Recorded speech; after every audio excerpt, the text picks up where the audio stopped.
오늘 우리에게 주신 하나님의 말씀은 누가복음 2장 8절에서 14절입니다.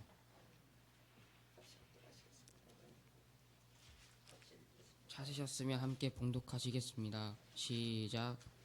예수께서 그들의 양떼를 지키고 있었다. 그런데 주님의 한 천사가 그들에게 나타나고 주님의 영광이 그들을 두루 비추니 그들이 몹시 두려워하였다. 천사가 그들에게 말하였다. 두려워하지 말아라. 나는 온 백성에게 큰 기쁨이 전하여 준다. 오늘 다윗의 동네에서 너희에게 구주가 나셨으니 그는 곧 그리스도 주님이시다. 너희는 한 갓난아기가 포대기에 쌓여 구유에 되어 있는 것을 볼 터인데 이것이 너희에게 주는 표징이다. 갑자기 그 천사와 더불어 많은 하늘 군대가 나타나서 하나님을 찬양하여 말하였다. 더없이 높은 곳에서는 하나님께 영광이요 땅에서는 주님께서 좋아하시는 사람들에게 평화로다. 아멘. 우리 축성해준 우리 LPS 찬양단 또 어린이 공동체 우리 대표기도 해준 우리 이해찬 우리 또 김선엽 우리 학생 우리 감사의 박수를 우리 하나님께 영광 돌리고 또 격려합니다. 감사합니다. 우리 서로 좌우편에 서로 축복해 줍니다. 메리 크리스마스. 예, 메리 크리스마스.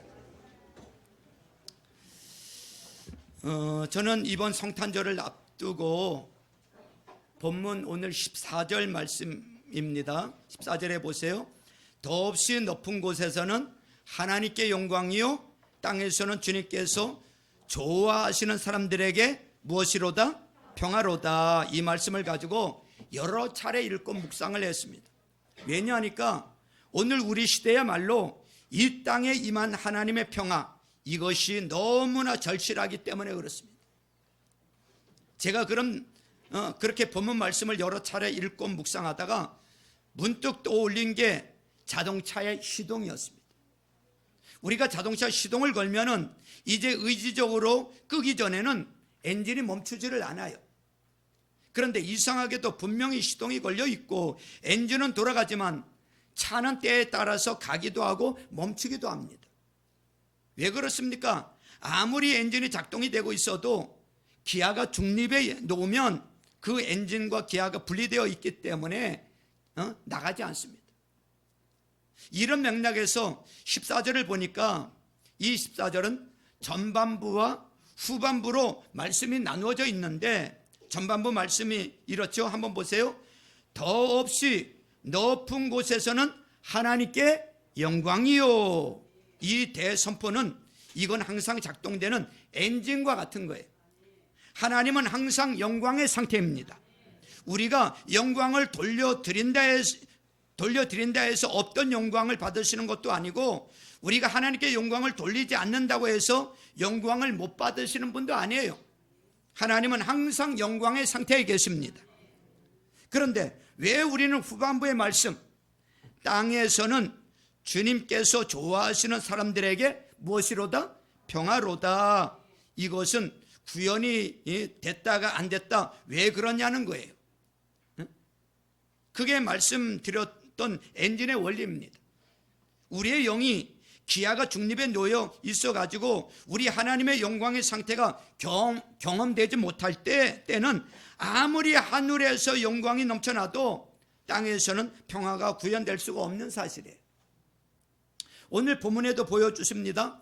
9절에 한번 보세요. 9절에 보니까 그런데 주님의 한 천사가 그들에게 나타나고 주님의 영광이 그들을 두루 비치니 그들은 몹시 두려워하였다 그랬어요. 하나님 앞에 이 하나님에 대한 경외감, 하나님의 어미하심을 경험하는 자만이 누릴 수 있는 영적인 두려움, 이것을 목자들이 경험하고 10절에 보니까 이렇게 말씀하고 있어요. 천사가 그들에게 말하였다. 두려워하지 말아라. 나는 온 백성에게 큰 기쁨이 될 소식을 너희에게 뭐하러 왔다? 전하여 준다. 그들에게 전하기 원했던 큰 기쁨이 될 소식이 여러분 뭡니까? 그들에게 전해지길 원하는 큰 기쁨의 좋은 소식이 뭐냐? 11절에 이렇게 부연 설명이 됐죠. 11절 보세요. 오늘 다윗의 동네에서 너희에게 구주가 나섰으니 그는 곧 누구시라고요? 그도 주님이시다 그랬어요. 자, 여러분, 이 장면을 한번 상상력을 동원해서 한번 상상해 보세요.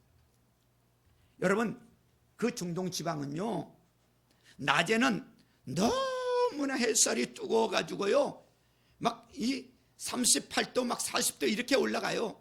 그런가 하면 해가 딱 떨어지고 밤이 되면요, 그 추위가 여러분 막 20도 30도 막 영하 30도 그렇습니다.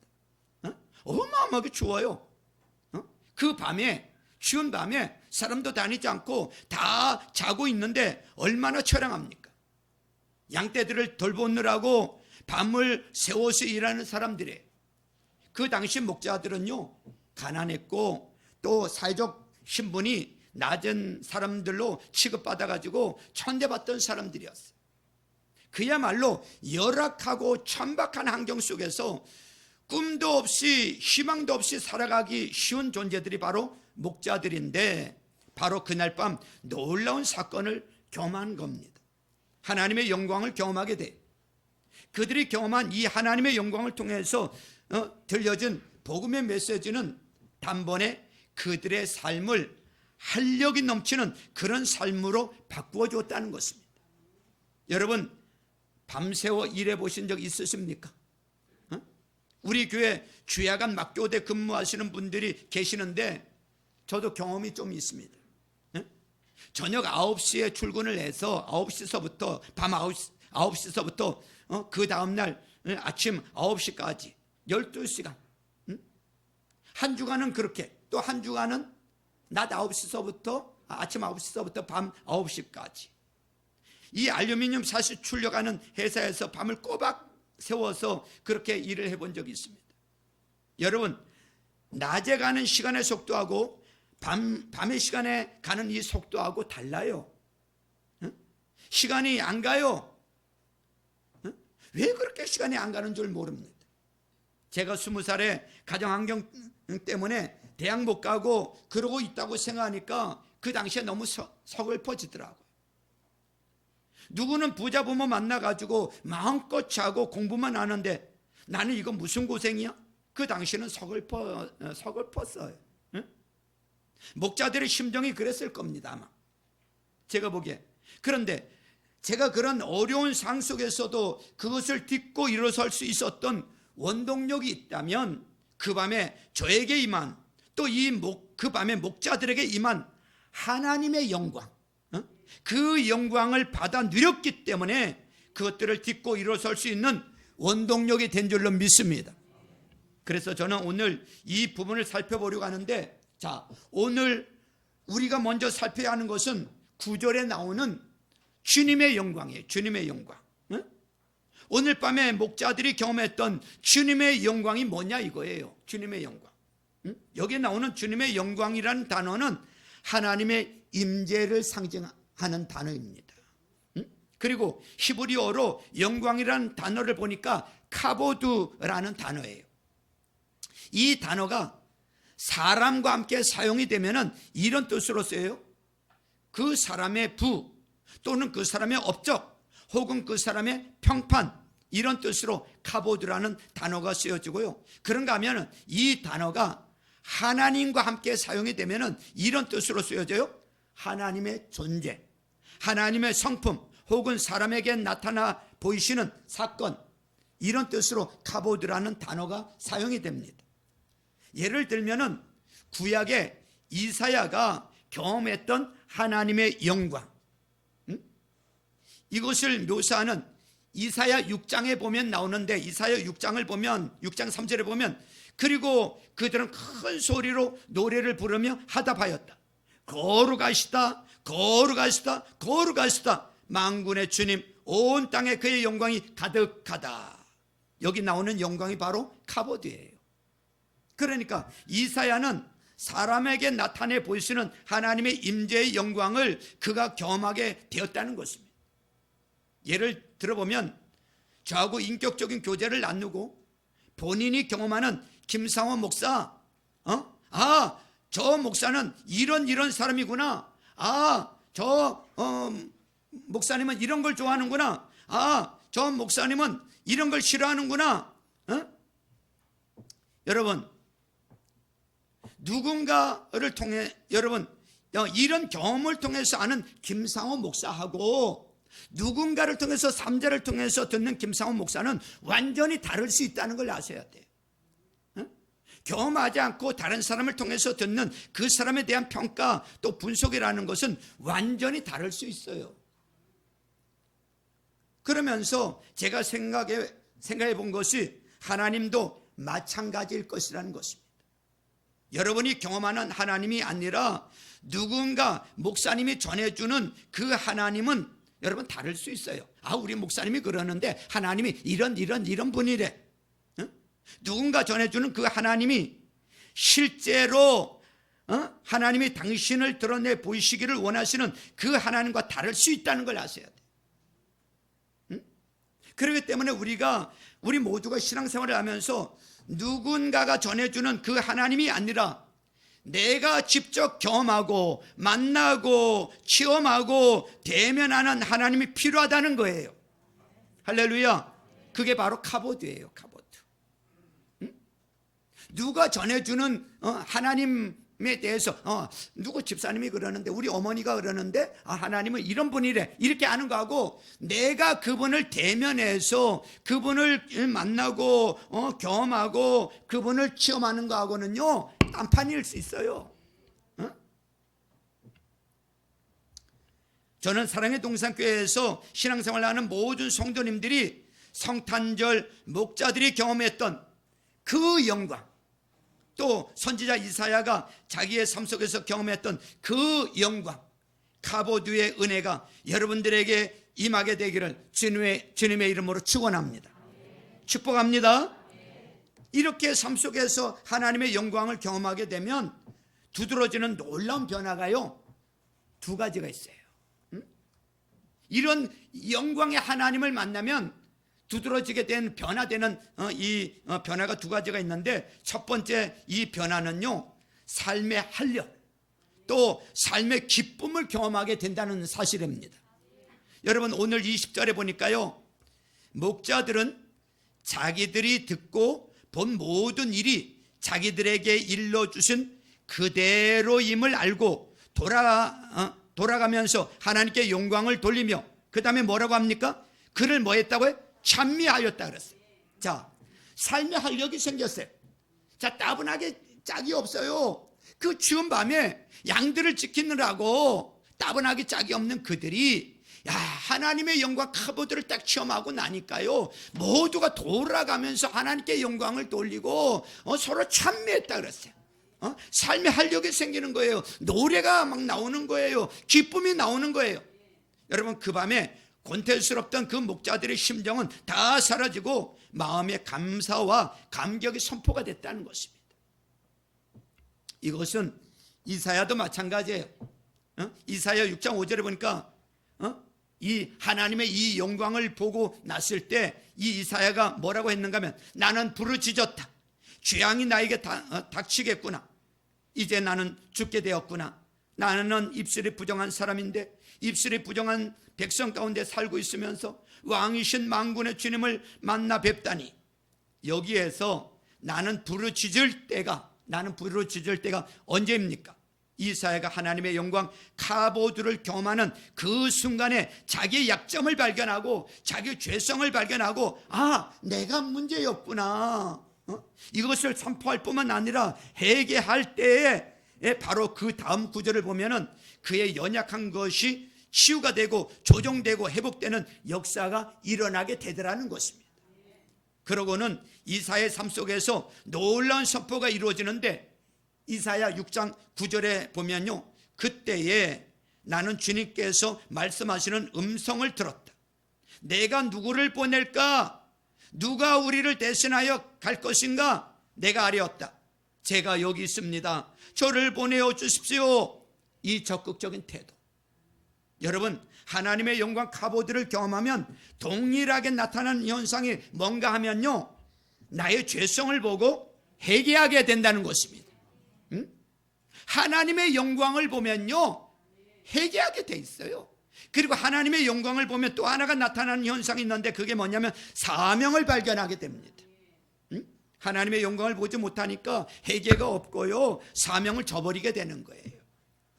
간혹 가다가 목사님들 가운데서도 사고를 치는데, 여러분 그건 목사님뿐만 아니래요. 장로님도 그렇고 권사님 가운데도 그렇고 정치인 가운데도 그렇고 교수님 가운데도 그렇고 이 사장님 가운데도 사고를 그렇게 정말 믿었던 분 가운데 사고를 치는 분들이 있어요.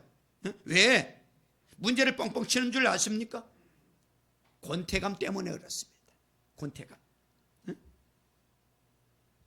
이제 어느 정도 자리에 올랐어요. 이제 어느 정도 사람도 꽤 모여요. 또 사람들이 자기를 자꾸 인정해줘요. 또 칭찬을 해요. 이제 더 이루고 싶은 것도 별로 없어요. 그러면 반드시 찾아오는 게 뭔지 아십니까? 권태감이에요. 권태감. 여러분들이 저를 위해서 기도해 주셔야 할 것이 있는데, 그것이 뭐냐면, 하나님, 우리 사랑의 동산교회 우리 담임 목사님 하나님의 영광 카보드를 날마다 경험하게 도와주옵소서. 이걸 위해서 꼭 기도해 주셔야 돼요. 그래야 제가 권태감에 안 빠지고요, 제가 타락하지 않는 거예요. 제가 하나님의 영광을 날마다 경험해야지 여러분 권태감이 사라져요. 권태감이 사라져야 엉뚱한 짓 안 하게 되는 거예요. 이 원리는요, 남자들 바람피는 것하고 같은 원리예요. 남자들만 아니라 여자들도 같은 원리예요. 여러분 왜 바람피는 줄 아세요? 경험해 보신 분 한번 얘기해 보세요. 왜 바람피웠습니까? 평생 검은 머리 팥불이 될 때까지 이 여자만, 이 남자만 사랑하겠다고 해놓고 왜 바람피웠냐고. 대답은 간단해요.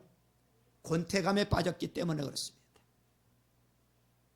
요즘 신앙생활 하는 성도들이 자기 교회 목사님의 설교만 만족을 못하면 인터넷 사이트 들어가서 유튜브에 들어가서 이 설교 저 설교 듣다 보면 정작 자기 교회 담임 목사의 설교 말씀에 은혜를 못 받는 일이 일어나요.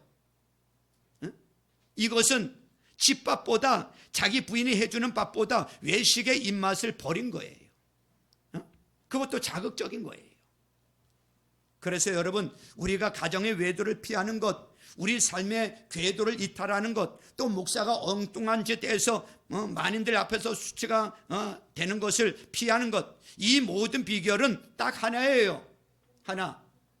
이사야가 경험한, 오늘 본문의 목자들이 경험한 하나님의 영광을 경험하면 되는 줄로 믿습니다. 하나님의 영광을 경험해야 돼요. 하나님의 영광을 경험하면 그 권태롭던 삶이 날마다 새로워지는 거예요. 활기가 생겨나고 그 어려움의 삶의 자리가 기쁨의 자리로 바뀌어지게 되는 줄로 믿습니다. 이 아름다움, 내 안의 모든 권태감을 물리치게 만드는 하나님의 영광을 누리시는 저와 여러분들 될 수 있기를 주님의 이름으로 축원합니다. 그런가 하면 두 번째로, 우리가 하나님의 영광을 누리는 것이 왜 중요하냐 이거예요. 이것은요, 단순히 어떤 개인적인 차원에서의 회복을 넘는 사명의 회복과 연결되기 때문에 그렇습니다. 사명의 회복과 연결이 되어져요. 10절 한번 보세요. 10절에 보니까 천사가 그들에게 말하였다. 두려워하지 말아라. 나는 온 백성에게 큰 기쁨이 될 소식을 너희에게 뭐 한다고요? 전하여 준다. 이랬어요. 전하여 준다. 성경은 그 밤에 목자들에게 임했던 큰 기쁨의 좋은 소식, 이 단순히 그들 개인에게만 머무는 기쁨이 아니라는 거예요. 큰 기쁨의 소식은 누구에게? 거기 보니까 모든 사람들, 온 백성에게 미쳐져야 된다는 거예요. 이 기쁜 소식이 전해져야 된다는 거예요. 우리만 알고 있는 것이 아니고 여러분들의 아버지, 여러분들의 아빠, 엄마에게, 여러분들의 남편에게, 여러분 자녀들에게 다 이 기쁜 소식이 전해져야 된다는 거예요.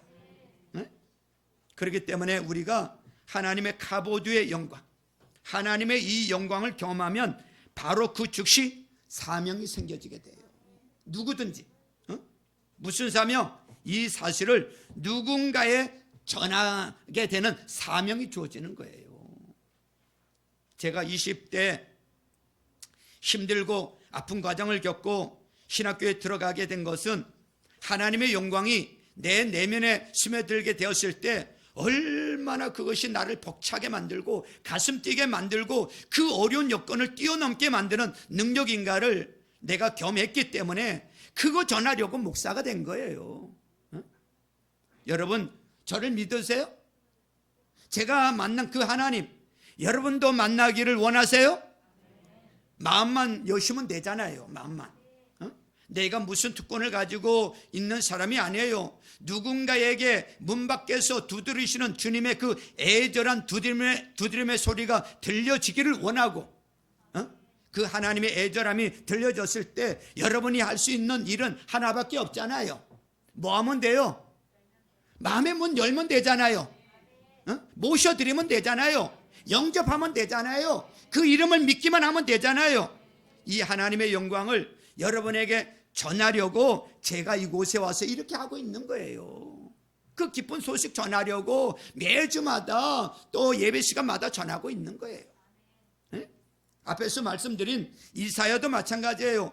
그 하나님의 영광을 경험하고 자기의 더러운 입술을 발견하고 고백할 수밖에 없었고, 죄를 회개할 수밖에 없었고, 또 그것을 치유하는 은혜를 경험했고, 그리고 바로 그 다음에 누가 우리를 위하여 갈고, 주님이 말씀하실 때 이사야가 뭐라 그럽니까?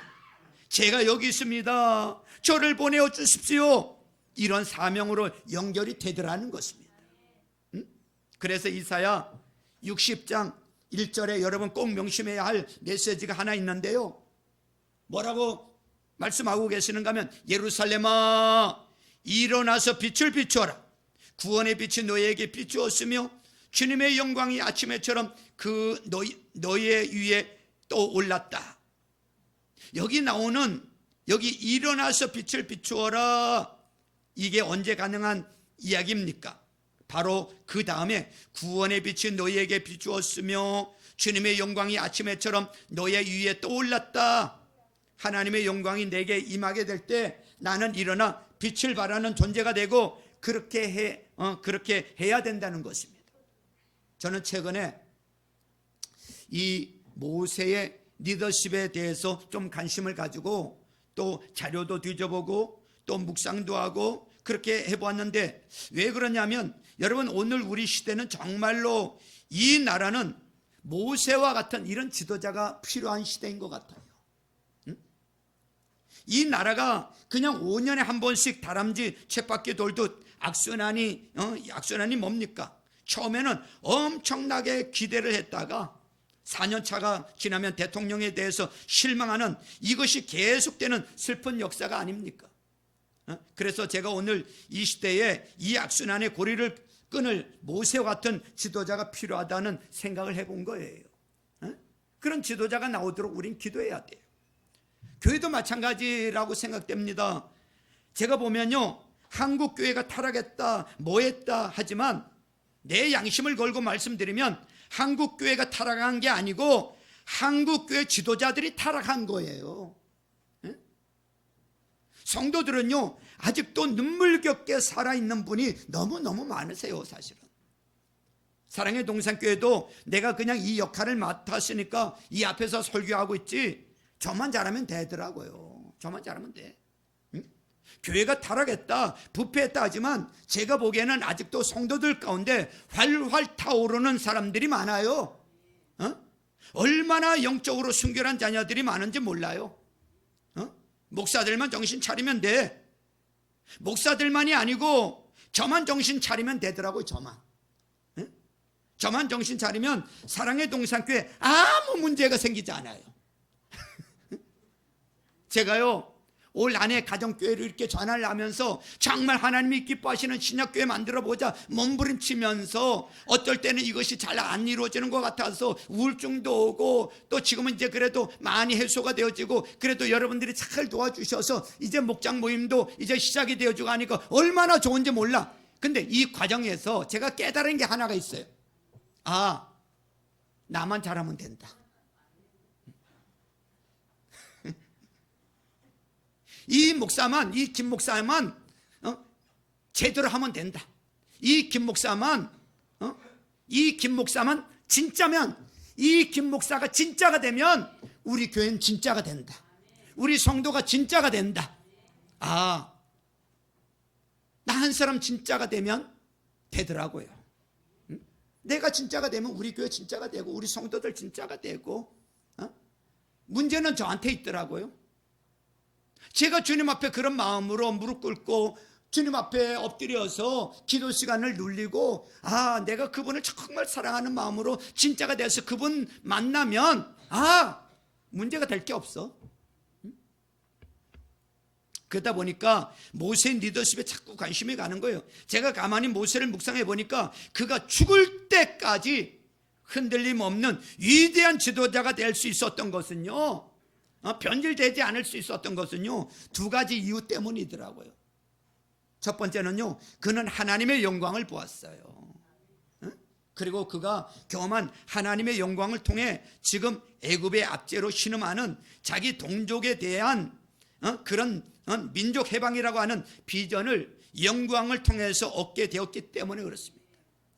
출애굽기 3장 2절에 보니까요, 거기서부터 보니까 거기에서 주님의 천사가 딸기 가운데서 있는 불꽃으로 그에게 나타났다. 그가 보니 떨기에 불이 붙었는데 그 떨기가 타서 없어지지 않았다. 모세는 이 놀라운 광경을 좀 더 자세히 보고 어째서 그 떨기가 불에 타지 않는지를 알아보아야 하겠다고 생각하였다.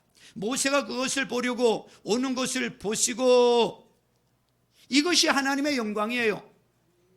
떨기나무 가운데 이 불이 붙었는데 타지를 않는 거예요. 그 영광을 봐서 그걸 보려고 가까이 가는데, 그 다음에 보세요. 뭐라고 하는가 하면, 하나님의 떨기 가운데에서 모세야 모세야 하고 그를 부르셨다. 모세가 대답하였다. 예, 제가 여기에 있습니다. 하나님이 말씀하셨다. 이리로 가까이 오지 말아라. 내가 서 있는 곳은 거룩한 땅이니 너는 신을 벗어라. 하나님이 또 말씀하셨다. 나는 너의 조상의 하나님, 곧 아브라함의 하나님, 이삭의 하나님, 야곱의 하나님이다. 그 다음에 보면요, 모세는 하나님을 뵙기가 두려워서 얼굴을 가렸다. 오늘 교회 지도자의 근본적인 문제가 여기에 있다고 생각을 해요. 하나님의 영광, 하나님의 임재를 경험하지 않으니까 하나님 앞에 신발을 벗는 겸손함이 나타나지 않고, 하나님의 존전에서 자기를 부정하는, 자기 얼굴을 가리우는 행위가 잘 나타나지 않는 이 교만함 때문에 생기는 거 아닙니까?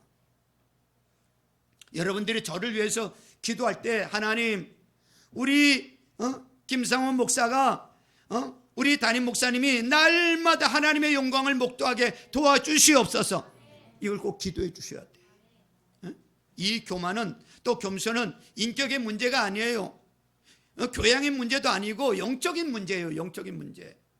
하나님을 대면하는, 하나님을 목도하는, 하나님을 경험하는 존재는 그 자리에 신발을 벗고 부들부들 떨며 자기의 존재를 부정하는 겸손의 자리로 갈 수밖에 없고요.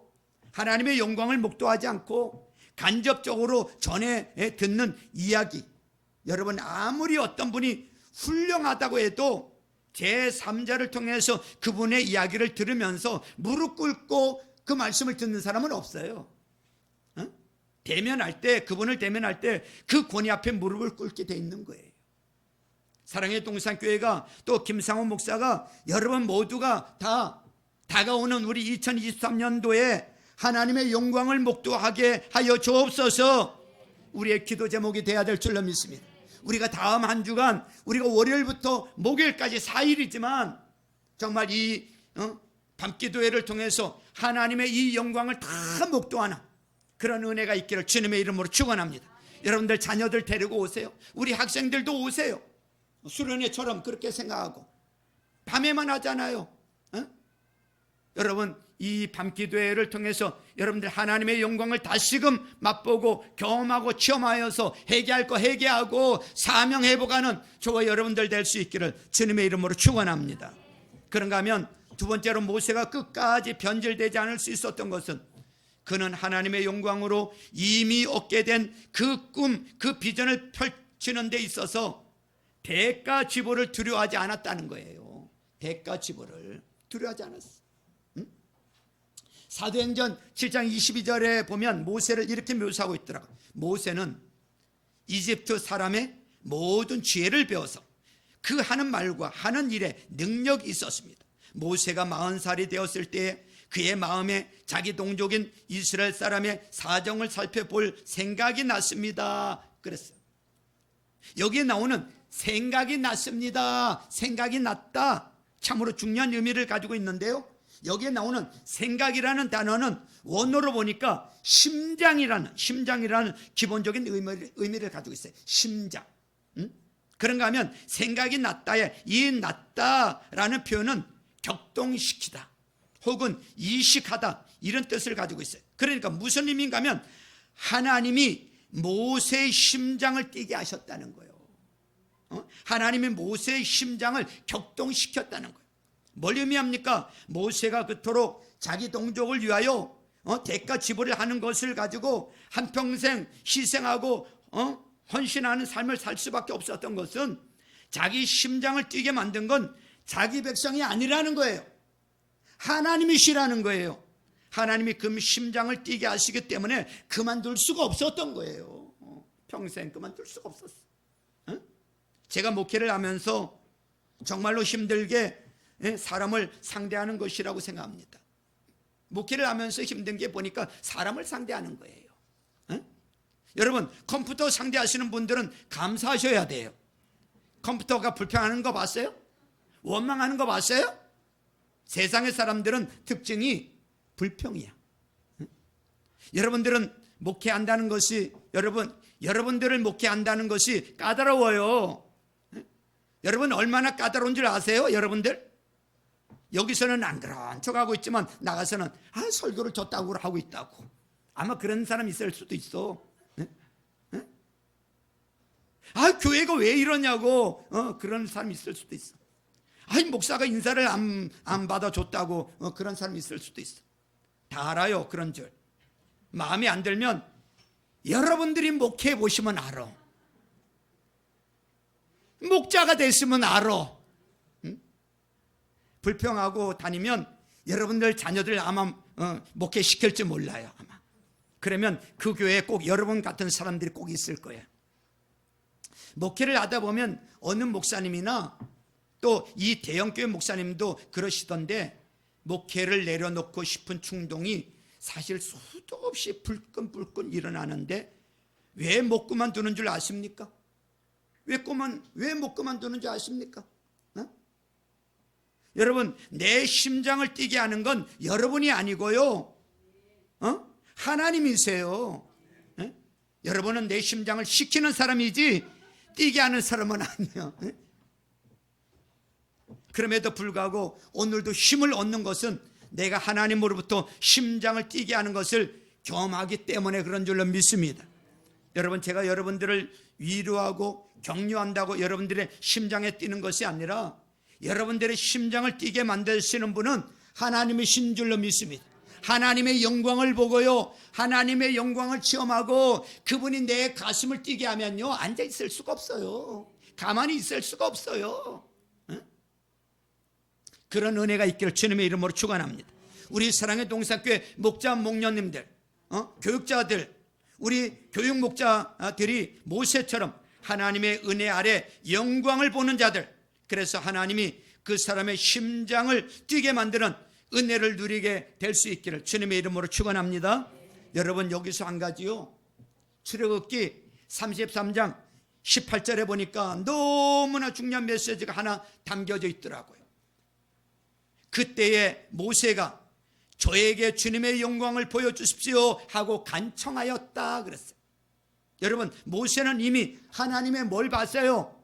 영광을 봤어. 영광을 누렸고 그 동력으로 지금 사역을 하고 있는데, 지금 그가 맡겨진 목표를 향하여 열심히 사역을 하고 있는 가운데 또 구한 게 이거예요. 뭘 구했는가 하면 저에게 주님의 영광을 보여줘 달라고. 주님의 영광을 보여주십시오. 내가 감동하는 게 뭐냐 하면은, 지도자가 한 번 옛날에 받은 소명 가지고 신학교 가고요, 한 번 받은 소명 가지고 목사가 됐는데 그 이후에 계속되는 하나님의 영광을 구해지지 않을 때는, 하나님의 영광을 보지 않으면요, 반드시 사람은요 변질되게 돼 있어요. 타락하게 돼 있어요. 나는 하나님의 영광, 나를 하나님 부르실 때 그때 경험했다. 그 이후로 그 영광이 없다면 그 사람 지금 변질돼 있어요. 타락하게 돼 있어요, 사람은요. 그렇기 때문에 모든 지도자들은 모세처럼 날마다 구해야 될 줄로 믿습니다. 한번 따라서 해보세요. 저에게 주님의 영광을 보여주십시오. 이것이 이 앞에 있는 담임 목사에게만 해당되는 이 구함일까요? 아니란 말이죠. 여러분들도, 장로님도 그렇고 권사님도 그렇고 집사님들도요, 여러분 그 영광을 보지 않으면 우리 모두 다 변질돼요. 다 타락해요. 어제 경험한 영광이라고 소용없어요. 오늘 새로운 영광을 내게 보여주십시오. 날마다 하나님의 영광을 봐야 될 줄로 믿습니다. 할렐루야. 이번 주간도 기도하면서 주님, 저에게 새로운 영광을 보여주옵소서. 다음 주 우리 특별 밤 기도하면서 주님, 저희들에게 영광을 보여주옵소서. 그러면서 이 찬송을 저는 참 많이 불렀댔어요, 개척 때. 여러분도 아시는 찬양이에요. 주님 영광 이곳에 가득해 우린 선에 주님과 함께 찬양하며 우리는 전진하리 모든 열방주 볼 때까지. 이 찬양하면서 그렇게 참 눈물도 나고 눈물 많이 흘렸던 적이 있어요.